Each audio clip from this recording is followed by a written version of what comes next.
Houthi लड़ाकों ने Israel पर बैलिस्टिक मिसाइल की बौछार कर रखी है। हूथी विद्रोहियों ने एक नया हमला अमेरिका की टॉम हॉक मिसाइल के बदले में शुरू किया है। हूथी लड़ाकों के खिलाफ इजराइल अब नए फ्रंट से हमले की तैयारी कर रहा है, तो हूथी विद्रोहियों पर नेतन्याहू पिरामिड बम से हमला कर सकते हैं। उधर हमास ने बंधकों का वीडियो रिलीज करके अब नेतन्याहू को एक नई ही टेंशन दे दी है।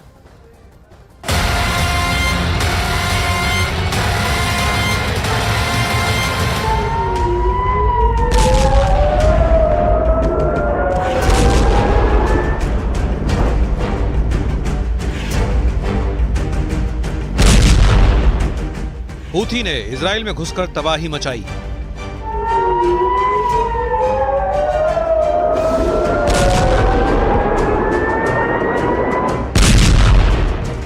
तेल अवीव तबाह करेंगे ईरान के रॉकेटबाज।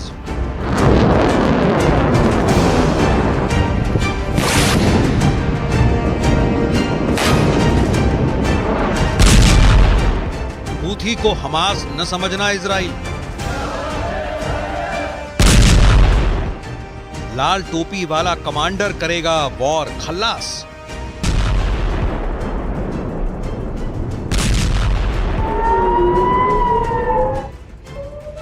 इजराइल में पूरी रात सायरन बजे। इजराइल के आसमान में पूरी रात बारूदी रॉकेट दिखे। इजराइल के हदेरा एल्जार में बैलिस्टिक मिसाइल का टेरर फैला रहा। हूथी फाइटर्स ने इजराइल को बर्बाद करने के लिए मिसाइलों की अंधाधुंध बौछार शुरू कर दी है।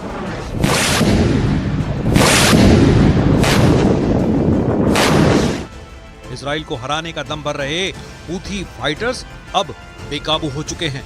हूथी लड़ाकों ने इजराइल पर नया हमला अमेरिका की टॉम हॉक मिसाइल के हमले के जवाब में किया है।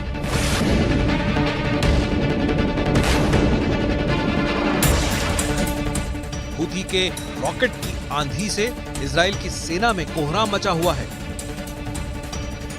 हूथी फाइटर्स ने ईरान की खातिर हिजबुल्ला और हमास दोनों का बदला इजराइल से लेना शुरू कर दिया है।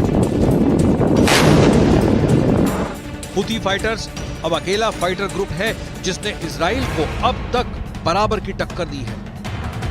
इजराइल के हवाई हमले के बदले में हूथी विद्रोही फिलिस्तीन 2 जैसी हाइपरसोनिक मिसाइल के धमाके कर चुके हैं, लेकिन हूथी के लेटेस्ट हमले बैलिस्टिक मिसाइल की बौछारों से किए गए हैं।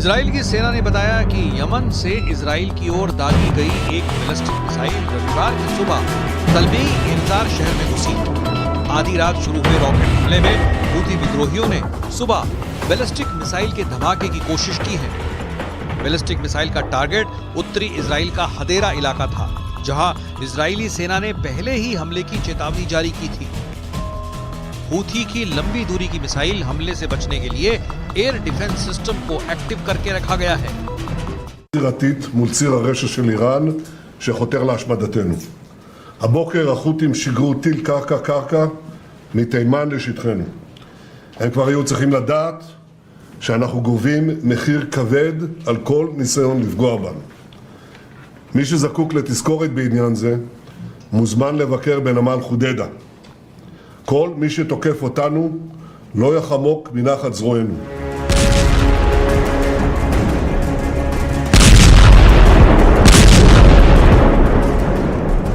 बीते शुक्रवार को भी हूथी विद्रोहियों ने बैलिस्टिक मिसाइल से इजराइल को दहलाया था। इसी तर्ज पर रविवार का हमला किया गया। हालांकि इजराइल के डिफेंस सिस्टम ने हूथी के दोनों हमले नाकाम करने का दावा किया है, जबकि मिसाइल की तबाही के बाद भी कई नागरिकों को नुकसान पहुंचा।